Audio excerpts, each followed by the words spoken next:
Hey everyone, welcome to the channel. If you enjoy the content and want to stay updated with the latest videos, make sure you hit that subscribe button. Something major is brewing around Vladimir Guerrero Jr., and frankly, it's not receiving nearly the attention it deserves. While most of the off-season conversation has revolved around arrivals like Kazuma Okamoto and Jesus Sanchez, or departures like Bob Bichette, Vlad's recent performances paint a picture that should have every team in the American League on high alert. Let's break it all down, along with some roster moves the Blue Jays have made as opening day approaches and an update on Trey Savage's progress on the mound. Vlad is locked in. Start with the numbers from his WBC run. When you combine his WBC appearances with his postseason performance over the past several months, Guerrero posted more doubles, more home runs, and more walks than strikeouts, translating to one of the lowest strikeout rates of any stretch in his career. He did this under the brightest lights against elite-level pitching in high-stakes elimination situations. The results were jaw-dropping, an OPS north of 1.400, 14 balls hit at or above 100 miles per hour off the bat, and an average exit velocity of 101.5 miles per hour. On a stacked Dominican Republic roster, he stood out as the best hitter on the team. That's not a small claim. People forget that Guerrero already had a strong 2025, a .292 average, an .848 OPS, and nearly 5 wins above replacement. Solid by any measure, but solid isn't what this feels like heading into 2026. He now has another full year working alongside hitting coach Dave Popkins and the fire of a heartbreaking Game 7 World Series loss burning behind him.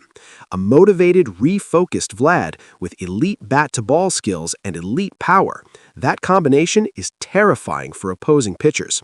If his WBC form carries over into the regular season, and there's every reason to believe it will, given it came against some of the best pitchers on the planet, the Blue Jays lineup becomes a non-issue.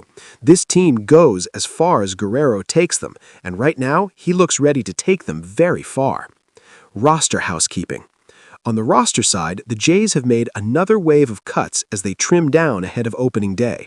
Jovan Coleman, Michael Plasmeyer, Giovanni Planchart, Sean Keys, Charles McAdoo, and Arju Nimala have all been assigned to minor league camp.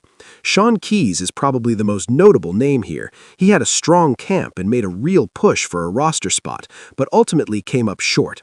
McAdoo and Nimala will continue developing with hopes of eventually earning a call-up.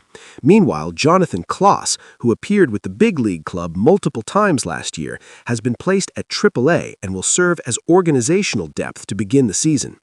More cuts are coming before the final roster is set, and some tough decisions lie ahead. Davis Schneider has struggled this spring. Eloy Jimenez is putting up strong numbers with an .861 OPS, and the front office will need to figure out who makes the cut. Brandon Valenzuela remains in camp and looks like he'll be one of the first catchers called up if needed.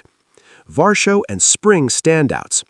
On the offensive side, Dalton Varsho has looked like a completely different hitter this spring.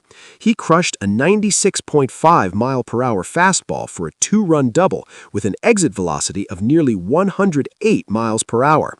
Paired with his well-documented defensive ability, including a spectacular outfield assist just days ago, Varsho looks primed for a big year. Savage's road to the rotation.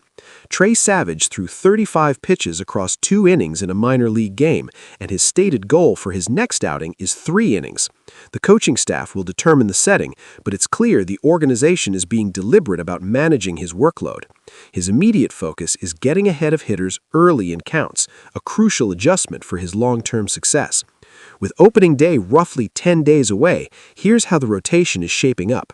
Kevin Gausman leads things off, followed by Dylan Cease, with Cody Ponce potentially slotting in third. Max Scherzer lines up for Friday's game, which would put Gausman and Cease in position to start the first 2 games of the regular season. After that, the order could shift depending on Jose Barrios' health. He's dealing with a significant setback and is expected to be evaluated by a Tommy John specialist, suggesting a lengthy absence. The big picture? Fully healthy, this Blue Jays team has a legitimate case as one of the top teams in the American League. Getting Barrios, Jimmy Garcia, and Anthony Santander back at full strength is critical because depth becomes everything over a 162-game season.